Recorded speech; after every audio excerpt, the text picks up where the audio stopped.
Yep, thanks, Keith. Thanks, everyone, for coming to this group. Yeah. It's great, and it's great to be here. I'm going to, sort of in part, I suppose, talking a little bit about C.L.R. James's book, World Revolution, rather than say Beyond the Boundary, in this talk, because it's obviously, it's the 100th anniversary of the Russian Revolution. It's actually the 80th anniversary of the publication of this book, which is a 1937 book, originally with Secker and Warburg, by C.L.R. James, who's also well known, of course, for his history of Black Jacobins, history of the Haitian Revolution, 1938. And it's also great to actually talk about it in London, and to the London Socialist Historians Group, because James was a London socialist historian when he was writing it, obviously, and he was actually doing it not that far from here. Spent a lot of time, partly in briefly in writing up in Brighton, among other places, but a lot of the time work was done near Gray's Inn Road, a little room he had there. Harry Wicks, who a British Trotskyist, who was been in the Communist Party, been in the International Lenin School in the 20s, and then became a pioneer British Trotskyist, to help James write it. Material and stuff, and commented over it and stuff. He recalls James laboured through an enormous literature, working from a small room in Gray's Inn Road, heated by the smallest of gas fires. Working as his typist and secretary was Dorothy Pizer, the companion of George Padmore. So again, it's just brief acknowledgement of women's labour. They're helping write this great book. But I'm talking, the title of my thing is Every Cook Can Govern, which is obviously something that comes from Lenin originally. So this is a 1925 Soviet propaganda poster where it says every cook must learn to govern the state. Lenin quote. And it's not clear exactly whether Lenin actually said that, but I'll defer to experts in this room. But he does talk about at different points about cooks and governing. For example, in this great little book, Will the Bolsheviks Maintain Power? There's some lines here. This is it's a fantastic thing to read, by the way, if people have never read it. But he talks about, at one point he says, we are not utopians. We know that just any labourer or any cook would be incapable of taking over immediately the administration of the state. But we demand a breakaway from the prejudice that assumes that the administration of the state, the performance of the ordinary everyday work of management, can only be done by the rich or by officials taken from rich families. We demand the teaching of the business of government should be conducted by the class-conscious workers and soldiers. This should be started immediately. That is, all the labouring masses, all the poverty-stricken should immediately start receiving this instruction. He's writing this in 1917, before the actual October Revolution, after February Revolution, I think, and trying to...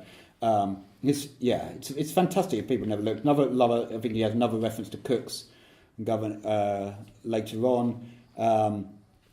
He's talking about the Soviets sort of going on, and he says, when every last workman, every unemployed, every cook, every ruined peasant sees, not from the paper with his own eyes, that the proletarian authority is not cringing before the rich, but is helping poverty, that this power is not afraid of revolutionary measures, that it takes surplus products from the parasites and gives them to the hungry, that it forcibly moves the homeless into the dwellings of the rich, that it forces the rich to pay for milk, but does not give them a drop of it until the children of all the poor families have received adequate supplies, that the land is passing into the hands of those who labour on it, that the factories and the banks come under the control of the workers, that serious and immediate punishment is meted out to millionaires who conceal their riches. It's topical, that line. When the poverty-stricken see and feel this, then no force of capitalists and kulaks, no forces supported by the hundreds of milliards of international financial capital will be able to conquer the people's revolution. On the contrary, it will conquer the whole world. For in all countries, the socialist transformation is ripening. Our revolution is unconquerable if it is not afraid of it itself, if it entrusts full authority to the proletariat. And it goes on in this vein. It's great. It's just a great little thing to read. And James popularised this phrase of Lenin explicitly in a pamphlet booklet thing he wrote in 1956 called "Every Cook Can Govern: A Study of Democracy in Ancient Greece. Its meaning for today." And in there, he sang the praises of direct democracy. He did recognise that not women, slaves, and stuff in ancient Greece didn't have a participate in this democracy. But still, he said there's an important principle in terms of direct democracy going on in these Greek city-states. And he says, perhaps the most striking thing about Greek democracy was that the administration, and there were immense administrative problems, was organised upon the basis of what is known as sortition, or more easily, selection by lot. The vast majority of Greek officials were chosen by a method which amounted to putting names into a hat and appointing the ones whose names came out. Now, the average trade union bureaucrat or Labour member of Parliament in Britain would fall in a fit if it was suggested to him that any worker selected at random could do the work that he is doing. But that was precisely the guiding principle of Greek democracy. And this form of government is the government under which flourished the greatest civilization the world has ever known. I was actually in Senate House Library briefly today, and I came across a little booklet by Franklin Harvey, who died recently. I don't know if you've really known him, but he was a Trinidadian, I think, but mainly based in his life in Canada. He was one of the sort of more 68 generation and black radical in Canada. But he was a Jamesian, and his little booklet he wrote about thinking about revolutionary strategy in Trinidad. Today he wrote it about 1974. But in there, it was part of this thing called the New Beginning movement, or New Beginning. It was a Jamesian group in the sort of Caribbean, Canada, in the sort of late 60s, early 70s. And in there, they have like a manifesto of a New Beginning group, a New Beginning movement. And it says there, the first line is, "Every toiler, every scrunter must govern." Now, scrunter, I had to look up. I think it's a Trinidadian thing, but I don't know. I still couldn't find it. There's a Calypsonian called scrunter, which seems to just be all over the internet. But if anyone has an exact definition of what scrunter means, but it's a good, I think it's nice. Anyway, it's trying to translate it into that kind of black power, early black power moment in Caribbean politics. And there's a film, a documentary as well about C.L.R. James came out a year ago, I think, called Every Cook Can Govern, which is I think it's a fitting title for C.L.R. James, because for James, his vision of socialism was always something that came from below. A vision of revolutionary democracy was all at the heart of James's vision, really. He was someone who was born in 1901 in Trinidad. And I was thinking about this, you talk about 68ers generation, people around sort of 18 or whatever, June 1968, Mednos were sort of 68ers, possibly a few in the room. But James was a 17er in a sense, but he was about 16 during 1917, but as we'll see, it took a little while for him to properly get radicalised by that moment. But he was a good age. He was 16 or something, a good age to be around when the Russian Revolution broke out. But this theme of revolutionary democracy was at the heart of James's socialism, just as Marx and Engels had been impressed by the Paris Commune.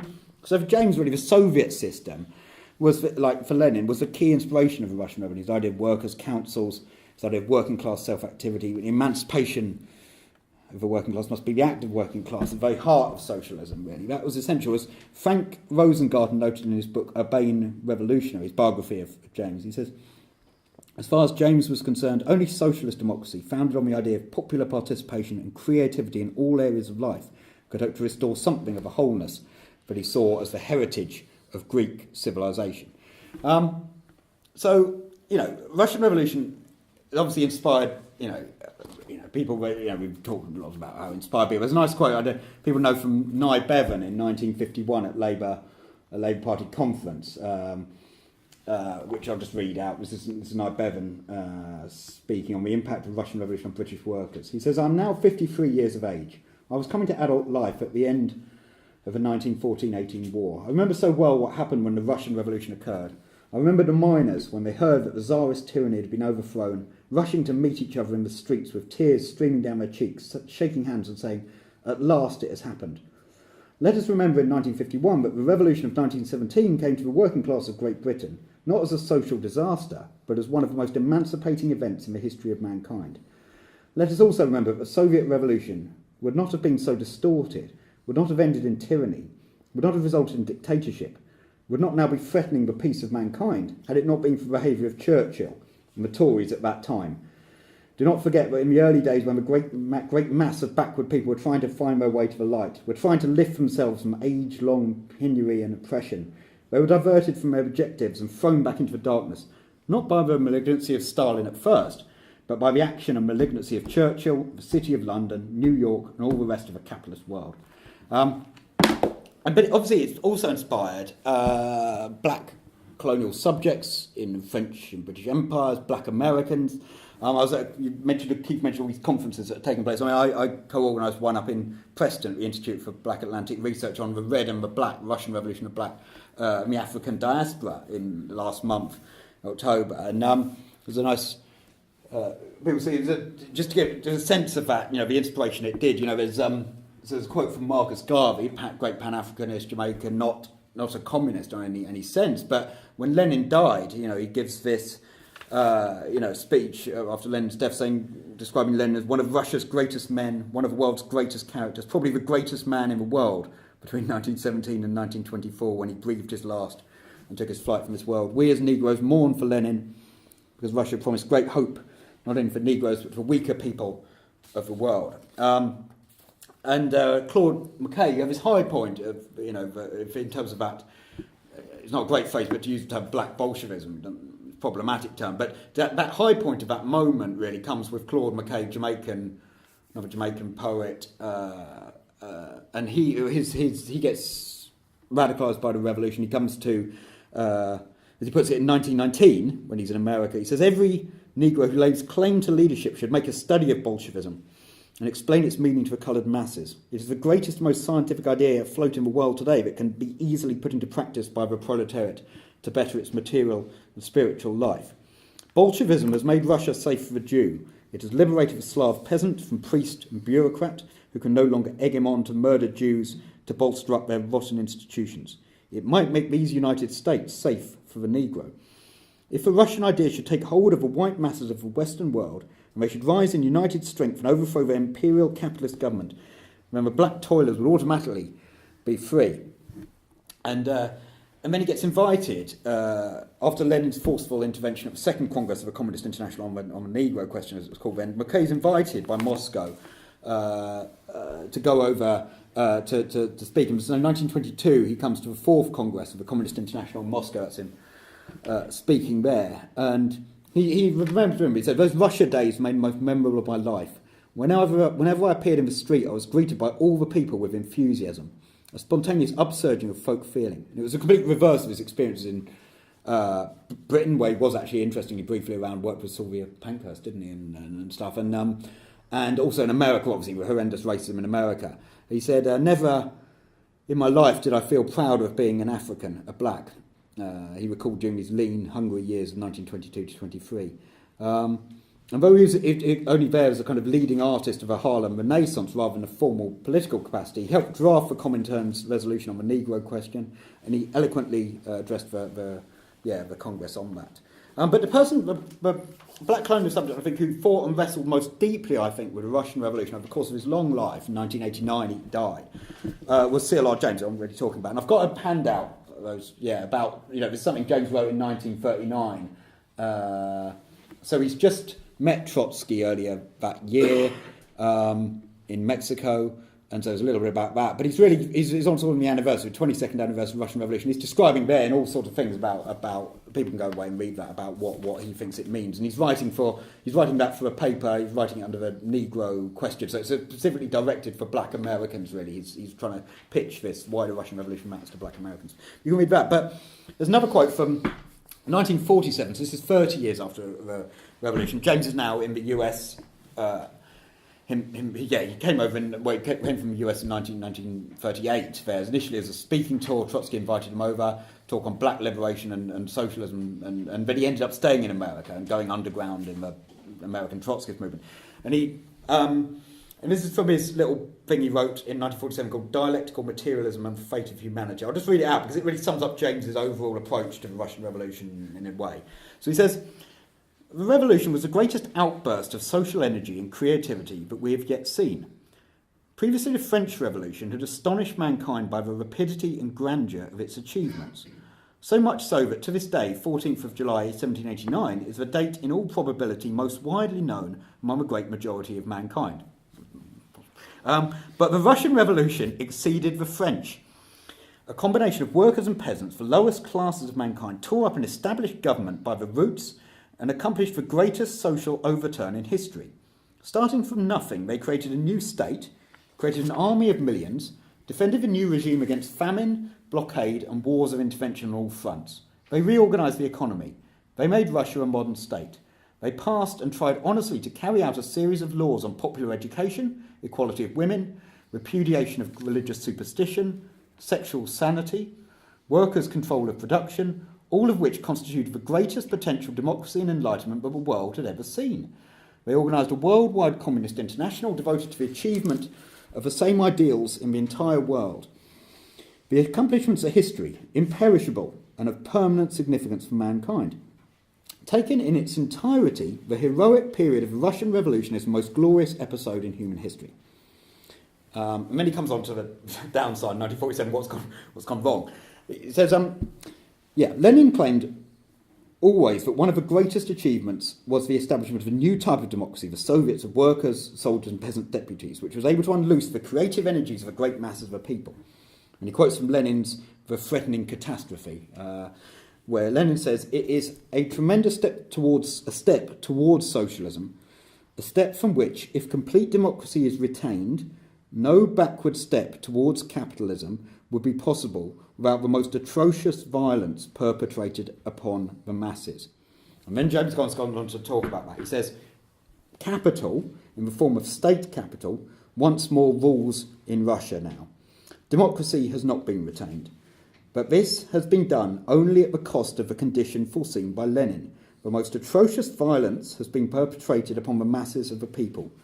Thus, the Russian Revolution, as it has developed and declined, shows us the two most violent extremes that we have known in history. It is only dialectical materialism that can unite these extremes in logical and intelligible connection. It is the creative power, the democratic desires, the expansion of human personality, the record of achievement that was the Russian Revolution. It is these that have called forth the violence, the atrocities, the state organised as murder incorporated. Only such violence could have repressed such democracy. So you get a sense really that James by 1947 has emerged really as really the sort of pioneering one of the theorists really detail of Russia as a state capitalist society under Stalin. What happened alongside Rhea Danevska, they formed the Johnson Forest tendency, an American Trotskyism of his time, and seeing really the state terror, the great terror of the 1930s, really as the bloody culmination really of Stalinist counter-revolution in Russia. He saw, so for him, James, the collapse of communism didn't come in 1989, it came in this period in the 1930s, and it's really James's achievement as a Marxist, really, I think, to really theorise, or one of his great achievements as a Marxist, was to theorise state capitalism as a global, in its kind of global form, seeing how the shift in America with the New Deal and stuff, the state aspects of Nazi Germany, how that became a kind of global kind of phenomenon, really, in the period from the sort of 30s up until the rise of neoliberalism during the 1970s, and he sort of attempted to theorise that. And for James, that was obviously the negation of socialism, and he was one of the people who was always key to developing a sort of democratic vision of socialism from below, to use Hal Draper's phrase. There are other figures as well. I mean, Cornelius Castoriadis, Tony Cliff, around this time, who also, like James, theorised Russia as state capitalism. And we can talk about the differences and nuances if we want to later. So James, we're keeping on with James for a bit. He was 17 years old, or 16, 17 when the Russian Revolution really happened. He was a teenager growing up in colonial Trinidad. So for him, he probably came across it really, probably impacted in a sense in 1919 when there was a mass strike wave of dockers.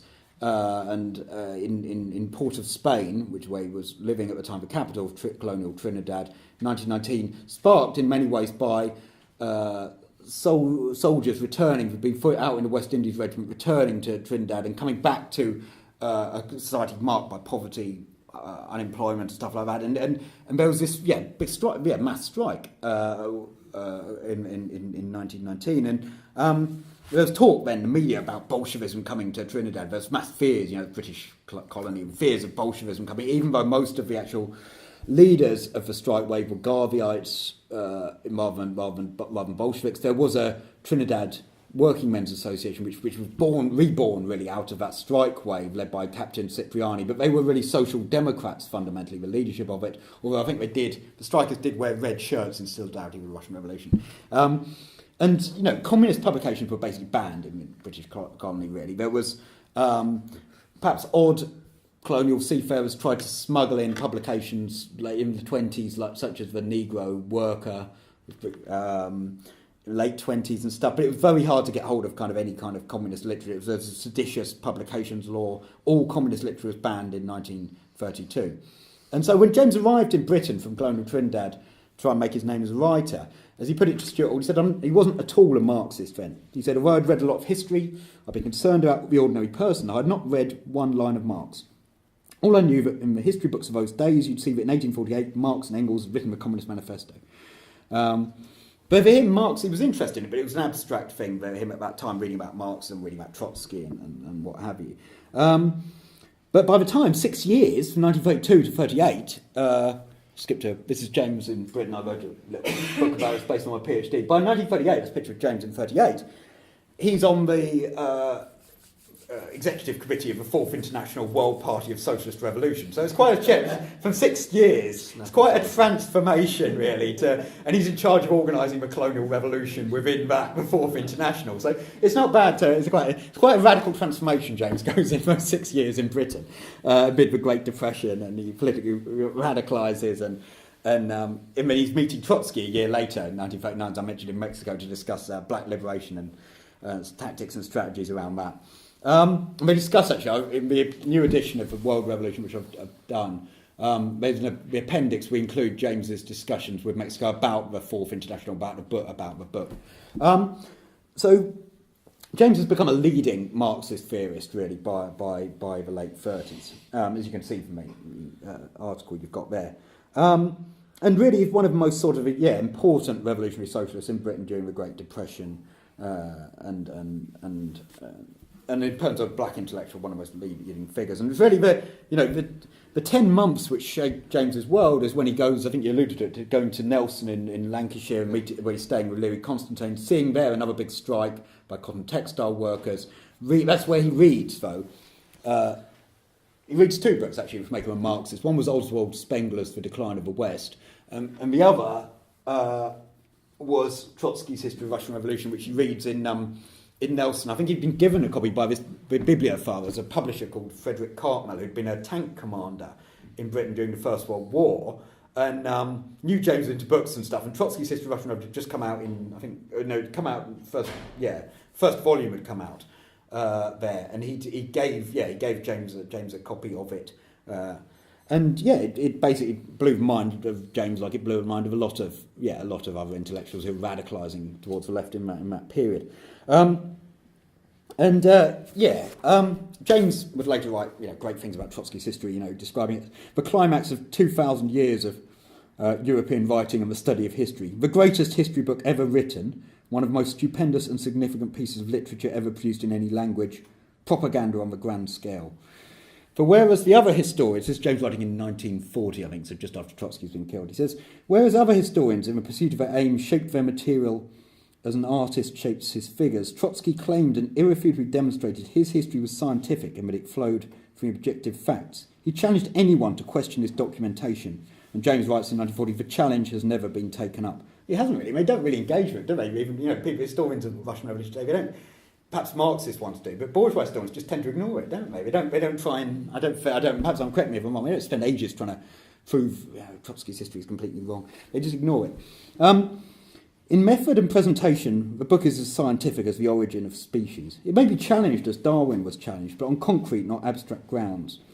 No herald of liberty and progress ever stood more firmly with both feet on the earth. And yet in pure style, this materialist, as rigid with facts as Scaliger, is exceeded in no sphere by any of his ancestors, not by Thucydides in proportion and lucidity, not by Tacitus in invective, nor Gibbon in dignity, nor Michelet in passion, nor by Macaulay, that great bourgeois inefficiency. There's a profound lesson here, not only in history, but in aesthetics. And finally, the book is not only a propagandist tract, the expression of an attitude to society and a scientific thesis, it is besides what none of the others is. It is a summons to action. It is not only a banner and a blueprint, it is a roll of drums. Through it breathes not only the spirit of this is what we aimed at, this was the way it was done, but also this is the way to do it. Every aspect of the struggle is scientifically analysed and expounded, and the reader is not so much rhetorically exhorted to join up, but as he sees the difficulties and feels the unbounded confidence and unshakable will which attacks and overcomes them, the knowledge of a power, he becomes part of this wonderful adventure. And he did it, basically James becomes a Marxist, reading that in 1933. He says, the world went political with Hitler coming to power, and I went with it. And he moves from being a writer to being a political activist. And really, at that point, 1934 is really, I argue, really the key year in C.L.R. James's life, because he becomes an organised revolutionary, joins the tiny Trotskyist movement, and from then on, his life course is really set, what it means to him. He says how, after devouring all 3 volumes of Trotsky's history, he felt inspired to undertake a close study of Marxism and the Russian Revolution for himself. And he said he felt, after reading Trotsky, he should read some Stalin. He says it was necessary to read the relevant volumes of Stalin. And of course, I had to read Lenin in order to trace back the quarrel. And thereby I reached volume 1 of Das Kapital, the 18th premiere of Marx himself. I realised the Stalinists were the greatest liars and corrupters of history there ever were. No one convinced me of this, I convinced myself. But having come to this conclusion, I wanted to meet some Trotskyists, so he then goes on to meet some Trotskyists. Anyway, anyway, and the joke is because he always, once he met some Trotskyists, they were hard to find, there was only a handful of them in, this time, and once he found them, he found he read more about Marxism than maybe the Trotskyists. So he quickly, he was quite useful for the Trotskyist movement, even at early stage. And that's why I think really, when to come on to talk about world revolution, I mean, how long have I got? I've got another 10, 15 minutes? 10 minutes. 10 minutes? Longer than that. Or if I need 20 if need be. Well, okay. I mean, I'll read out some stuff. I mean, basically, I'll come to it. I mean, he basically, 1934, he becomes an organised Trotskyist in London, and he just basically says there isn't the literature there, to hand really. There's obviously got Trotsky's own writings, and so on. But that's part of it. And he basically says, we need something trying to summarise the whole Trotskyist position. And he says no one else really wanted to do all that, and so he just kind of took it on himself, and put all his other work on the Haitian Revolution and stuff that he was doing to one side for a year, and basically wrote up this book, which became World Revolution, helped by the Marxist group. It was a little group he was part of that was in and then out of the ILP, and he dedicates the book to them really and their work. But he was he met in this period of the 30s a whole range of other fascinating individuals who had been inspired by the Russian Revolution and appalled by Stalinism, but weren't necessarily around the Trotskyist movement. So, for example, he met Nora Connolly O'Brien, daughter of James Connolly, who invited James over to Ireland, where he gave one of the first sort of Trotskyist speeches in Ireland. He met Sylvia Pankhurst, for example, while campaigning around in solidarity with people of Ethiopia around the time of Mussolini's war. He met Nan Milton, daughter of the great Scottish revolutionary socialist John McCain. Then he went up to Glasgow and stuff. This story which basically Nan Milton had started to write the biography of her father, and which makes James, and we talk about this, and James is really excited. He says, I can get a publisher with this. Presumably he was going to publish it with Secker and Warburg. But his point is, he said, look, we're going to help get this published. It means we're going to have the biography of John McCain for the Trotskyist movement. He was very excited about this. So she gave James the only copy of his manuscript she'd been putting together. And it was down in London. And then the story has it, he left it on the London Underground. He only one copy of the manuscript. He leaves it there because he's thinking about something else. He's a busy guy or whatever, and he just leaves it there. And so Nan Milton then has to reconstruct it from all her notes over the next few decades. It doesn't come out with Pluto until 1971. You know what I mean? Anyway, that's probably one of the down things, bad things James did as a Trotskyist in the face. But essentially, he's talking to Nan Milton. He's talks to C.L.R, this German anarchist who'd been around the Communist Party briefly, had a bookshop, was an important influence in terms of James' writing on the German stuff on fascism and stuff.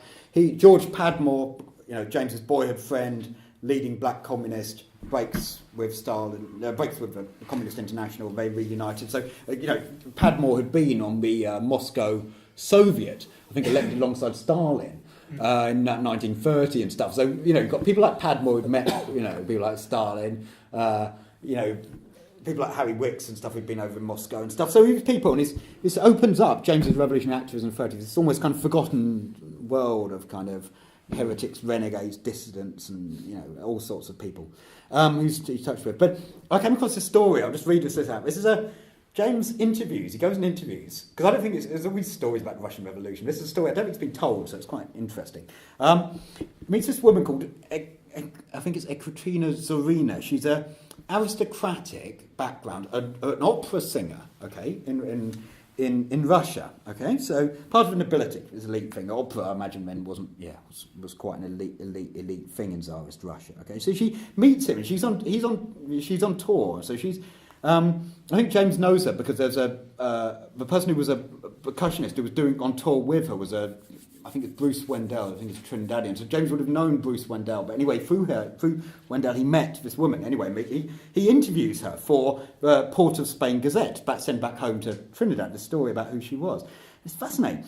So she's this, okay, so she's this, she's touring internationally anyway around a place, and he meets her. And he says, from the moment, I'll just read it out, he calls it colourful personality. He writes this in the Port of Spain Gazette, 13th December 1935. It says, from the moment one catches sight of her tall, marvellously beautiful figure, hears her laugh and talk in her vibrating voice, each word tumbling over the last in her eagerness to recapture an impression or draw with vivid word and gesture a picture of the amazing life behind her, one is fascinated by Madame Zorina.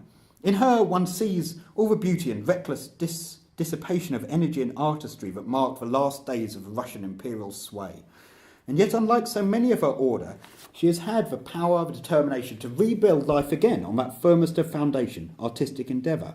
Zorina has had many triumphs on the stage, but the greatest and most dramatic triumph was when she sang to a mass of Russian revolutionary soldiers, with only her voice between them and the destruction of a famous St. Petersburg building, the Army and Navy Palace.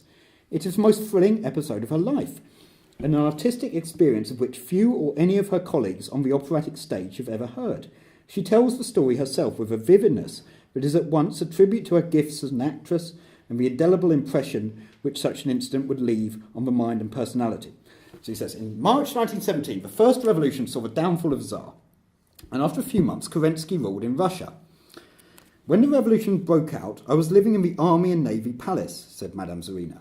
One day there came a band of revolutionary soldiers threatening to blow the palace up. There was no arguing with them. Hastily, I gathered together a deputation of wounded and crippled officers and went with them to Kerensky. I pleaded with him to save the building and the lives of 600 wounded officers who had fought for their country.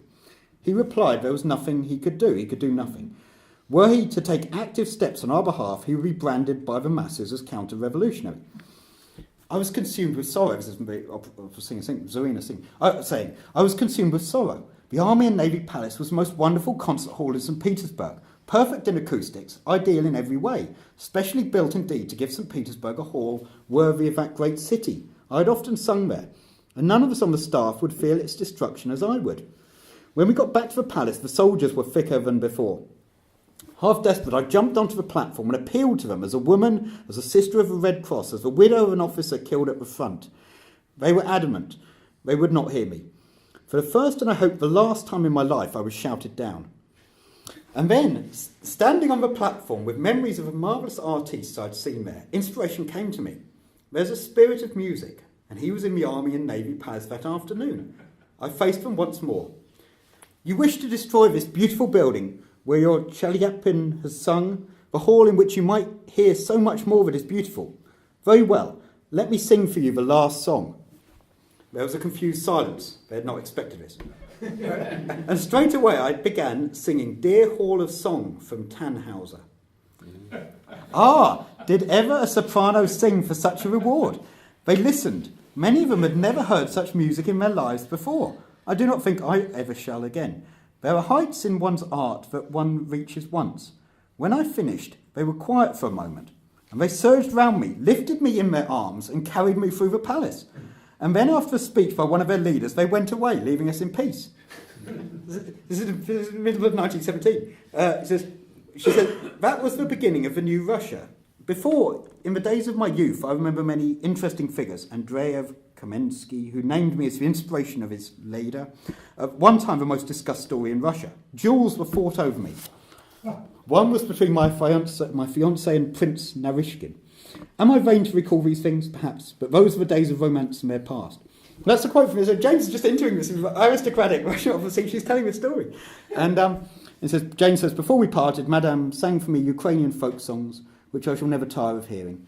I knew hers was a personality which could never be crushed, not even by the greatest war and the greatest revolution in history. I think that's a nice story because you've got a shift, the sort of revolutionary people just kind of been hearing something they'd never heard before and then changing their mind, saying, okay, we'll leave the opera hall, we won't just, It's just fascinating how ideas are changing. It shows the weakness of Kerensky in that period of sort of dual power. He can't do anything. And I just think it's just a nice little story in the Russian Revolution. Anyway, how long have I got? 5 minutes maybe, just talk about... I'll talk about World Revolution, just briefly explain what it is. And I end there, yeah? Okay. I'll end on World Revolution. Right. And then we can discuss finer points of James's Leninism and his sort of peculiar libertarian Leninism. We can get into the discussion about it if you want. So anyway, this book... he was writing it amid the turmoil of 1936, which obviously was another great year of international revolutionary struggle. The election of a Popular Front government in France, which triggered off mass strikes, workers' occupations, and then obviously the Spanish Revolution. And I think really it's one of the very first kind of histories of Communist International. In many ways, it's kind of a pioneering and path-breaking contribution to sort of Marxist literature. There's a Scottish socialist, Hamish Henderson, in 1988, who wrote that World Revolution is still one of the most concise expositions of the deformations and distortions that a principled Marxist revolutionary had to combat in the period when Stalin was consolidating his power. Paul LeBlanc, who was down at Historical Materialism, he's written that throughout James demonstrates the utter incompatibility of the bureaucratic and authoritarian qualities of Stalinism with the revolutionary, democratic, scientific and humanistic qualities of Marxism. As James wrote in his discussion of Lenin and socialism in World Revolution, he says, the creative capacity of the masses. Lenin, believed in it as no other leader of the workers ever did. That creative capacity had hitherto been seen only in revolution. The Soviet system, based on the masses in the factories, was to organise this creativeness not only for purpose of government, but also for production, linking the two closer and closer together, until ultimately the all-embracing nature of production by the whole of society rendered the state superfluous. But, by 1936, you've obviously got Stalinist counter-revolution coming in, transforming the Communist International, and, it's highlighted really by this moment of sort of betrayal in terms of what it meant for colonial revolution, by the role of the Soviet Union in fascist Italy's war on Ethiopia, I think, because, when colonial Italy in the 1890s had wanted to colonise Ethiopia, Tsarist Russia, for its own imperial reasons, had given arms and stuff to Ethiopia to help defeat Italy. And memorable victory in 1896, the Battle of Adwa and stuff, and they defeated it and kept Ethiopia independent. And now, when Mussolini, under fascism, is trying to take Ethiopia, the role of the Soviet Union and the Communist International, the role of the Soviet Union under Stalin now is to sell oil and war materials to fascist Italy. It's amazing betrayal of things, and always black radicals and stuff. A lot of them break over this. And James may have thrown into confusion. James's book I think is really partly trying to give a sort of theoretical explanation about these twists and turns of the Communist International, the shift from the United Front, the earlier days of Lenin, Trotsky, and where that came from, to the Popular Front, and what that means in terms of sidelining anti-colonialism for reasons of Soviet national security, trying to form diplomatic alliances with Britain and French empires and so on. And it's just summing up, and I think rather than other more fashionable writers of the Communist International, even at that time, so Franz Borkenau, who I think you're going to do some work on. He's quite an interesting guy, German communist.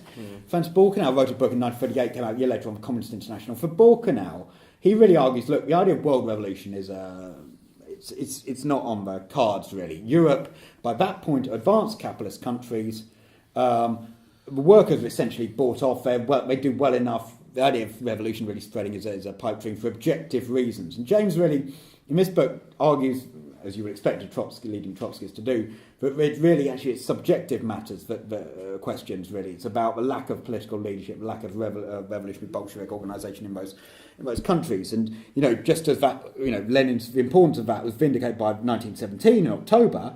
And it was also vindicated by the failure of a German October in 1923 and the failure of German communists to take power then. And or in that year, amid the crisis. And so, yeah, that's what really James's thesis. And I think it should really finally be remembered alongside, Trotsky's Revolution Betrayed, which also came out in English for the first time in 1937. James had the advantage, he was able to read that in French, which came earlier on, and also Victor Serge's book, perhaps Russia 20 Years After. I think both these are a trilogy really about a sort of classic Marxist trilogy about the decline and destiny of what happened to the Russian Revolution. It was praised by George Orwell. He'd come back from fighting in Spain, Spanish Civil War. He came back and met up with James and his little Marxist group and praised it as a very able book. And he was wondering how many copies it sold, because he was writing, homage to what would become homage to Catalonia at the same time with Second and Warburg a year later. So it was interesting to see what kind of market there was for such a book. And also Trotsky himself, when they met in 1939, described it as praised it as well. Thought it was very good, where he had some criticisms, which we can get into if we want. And I think, but I think one of the things interesting about it, final point that's interesting is, obviously James had been in touch with international Trotskyists. He'd been over at one of the first conferences of what became the Fourth International in 1936. He'd met actually some Russian. He says there were people from the Soviet Union who actually sneaked in at that conference as well. Don't know if that's true, but he met a lot of kind of people like Leon Lassalle, leading sort of veterans of various revolutionary struggles in Europe. So those ideas, those influences, that kind of histories go into the book as well. And I think James had an advantage, final point, really over Trotsky's Revolution Betrayed in many ways, but because he was writing it a little bit later, so by then you've got the Moscow trials coming in, you've got the betrayal of starting to happen with the Soviet Union and Spain and the Spanish Civil War. James is much harder on the Soviet Union in many ways. He's already pushing in this book towards a kind of more of a state capitalist analysis. As Rhea Dunevska, who was Trotsky's Russian language secretary in 1937 to 38, put it. She later recalled how she first became critical of Trotsky's 1938 analysis of the Soviet Union as a degenerated worker state during this period. She says, Dunevska recalled, out of the Spanish Civil War there emerged a new kind of revolutionary who posed questions not only against Stalinism but against Trotskyism, indeed against all established Marxisms.